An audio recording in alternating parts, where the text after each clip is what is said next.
Why it seems impossible to win an argument with an abusive person?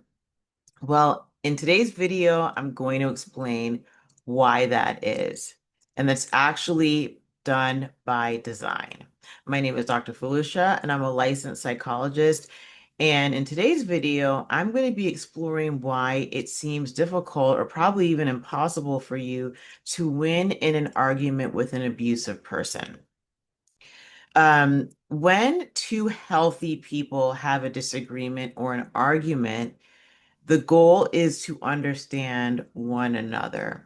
And so, for a lot of people who are abuse survivors, they take that same paradigm of what works with two healthy people or two self-aware people to what works or what you would do in engaging with somebody who is an abusive person. Now, I also want to preface what I'm saying by describing what an abusive person is. We all have bad days.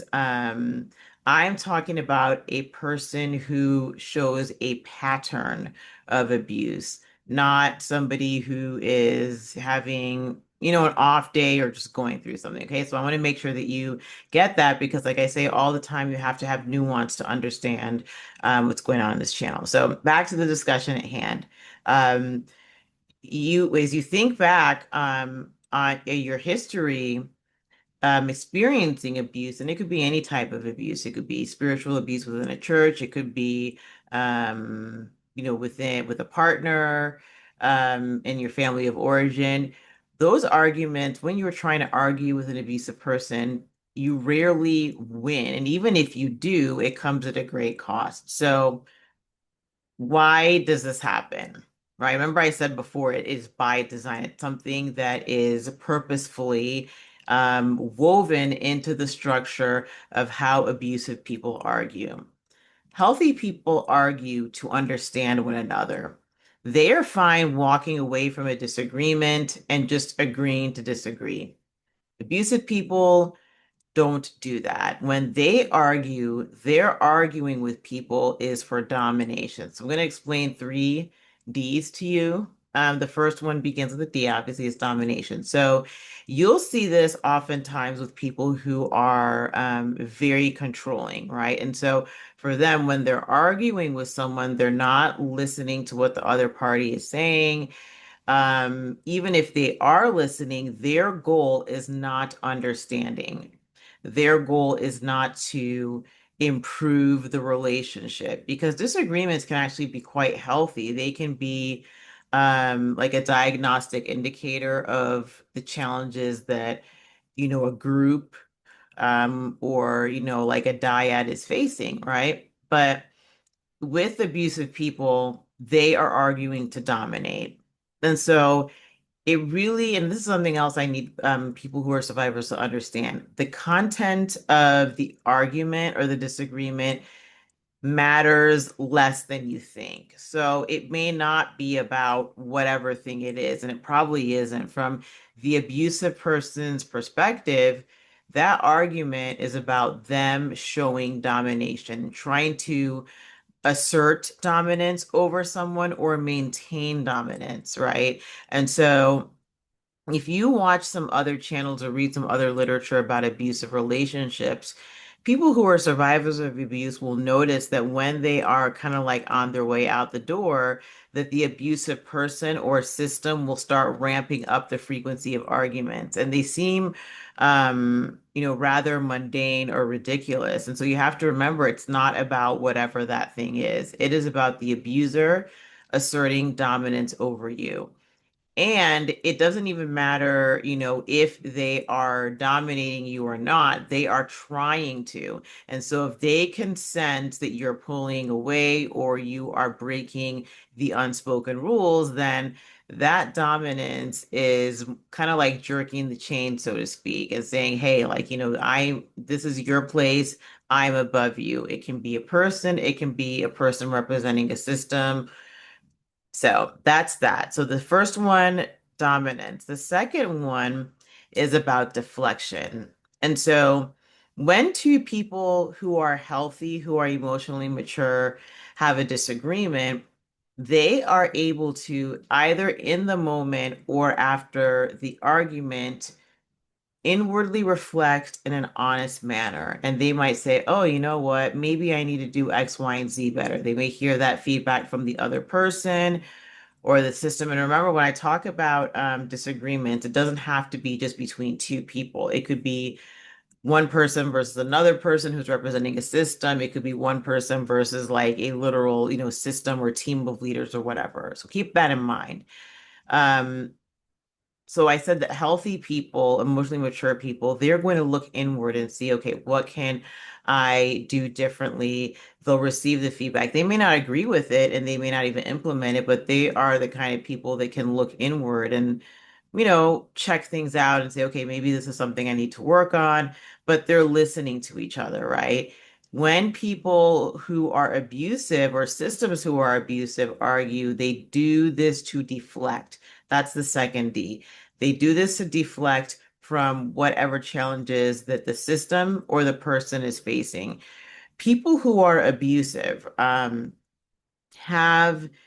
they're the kind of people who lack self-reflection. I don't want to say self-awareness because I believe that people who engage in this type of behavior repeatedly are very aware of the things that are harmful about themselves or the system, but they don't want to look at it. So they're in deep denial. And the denial is so deep that instead of looking and reflecting inward, their reflexive response is to deflect, right? And say, okay, no, it's about this. So think about being in an argument with an abusive person. If they're just arguing and like, trying to do all these different things, gaslighting, whatever it is, they're doing all these maneuvers so that they do not have to look at themselves and face the challenges that they are trying to ignore. And so, this might be something that may be a little bit more difficult to detect, but I want you to think about a characteristic of certain abusive environments, right? I would say most, if not all of them, value appearance over authenticity. And so when appearance matters, like when if somebody's values are driven by external performance and appearance and how people judge them, the way they maintain that persona and that mask is by deflecting. They won't look at what is going on inside of them. And so even when so I'm going to give you an example of deflection during an argument. So let's say that you go to like the board of treasurers of your church or religious or spiritual organization and you tell them, you know what, I have some concerns about how money is being spent. The deflection part of that would look like them being like, I cannot believe this. You have been a member of our congregation for this many years and you are challenging our financial integrity. We've done blah, blah, blah, blah, blah. We've done this and we've done that. And how dare you? That is deflection. And you all have talked about experiencing some of these things in the comment section.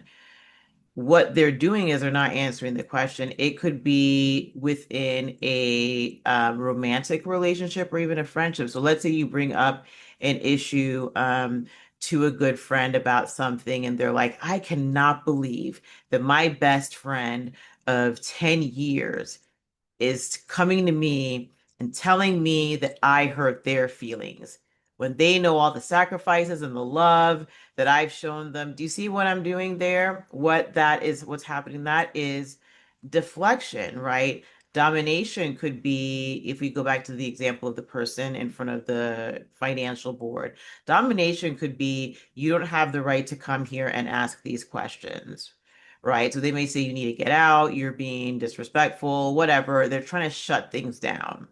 So if you think about domination and shutting things down, deflection is like looking away, kind of a distraction. So this whole emotional outburst of, I can't believe this person is saying this about me. Do you know how hard I try, how much I sacrificed, all this other stuff?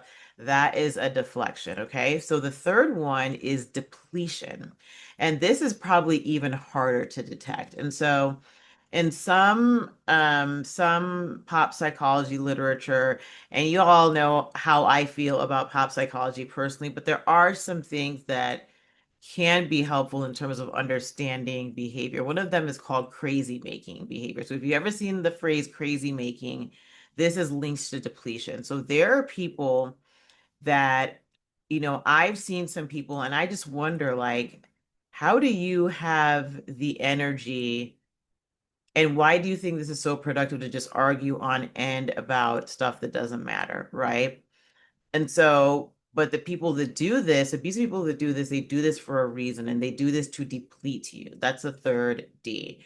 And so, what do I mean by depletion? Well, do you ever, if you think about an argument that wasted your time or an argument with an abusive person, which is a waste of your time, you probably feel really depleted at the end of that interaction, right? You may feel like you need to take a nap or take a walk or just get out of that environment. You are exhausted. You may not have done anything physically, but internally and emotionally, you have done a lot of output as well as a lot of thinking and second guessing yourself and doubting yourself. That is the crazy making depletion that I'm talking about. And so that is why abusive people have this way of like picking on their targets at vulnerable times. They might do it when they're very tired or they're hungry. And so, they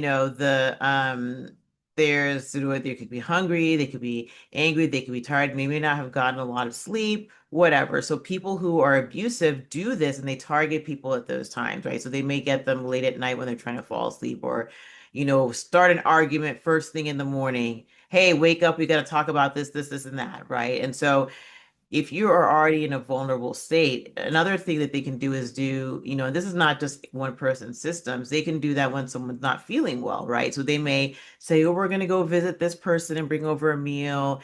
And that person maybe, maybe they're sick, they're getting this meal, they're vulnerable. And then this group, this, religious, spiritual group or whatever, they are now targeting this person and what's what I'm looking for, like, doing this disagreement, arguing so as to deplete them, right? And so think about that, especially when you are in an already vulnerable state or you may be caught unaware, right? So what are the three Ds that I talked about?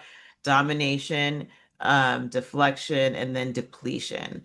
That is how abusive people argue. And if you notice with those three Ds, none of those things have anything to do with self-awareness, emotional maturity, getting closure, improving the nature of the relationship. So that is why I strongly recommend don't get into arguments with abusive people. And there are resources in the description box if you are having any concerns. There are resources that you can call. So I hope you have found this information helpful. If you have, please click the like button, comment, share, and subscribe. It would really mean a lot. That way, this video gets out to those who could benefit from it. So I hope you have a wonderful day that is filled with peace. And I also would like to hear from you all in the comment section. Have you engaged in an argument with an abusive person? I'm probably sure you have. Abusive person, abusive systems. How did that go for you? What did you do? Have any tips for others? Let me know. This community is great. All right. Have a wonderful day that's filled with peace. Take care. Bye-bye.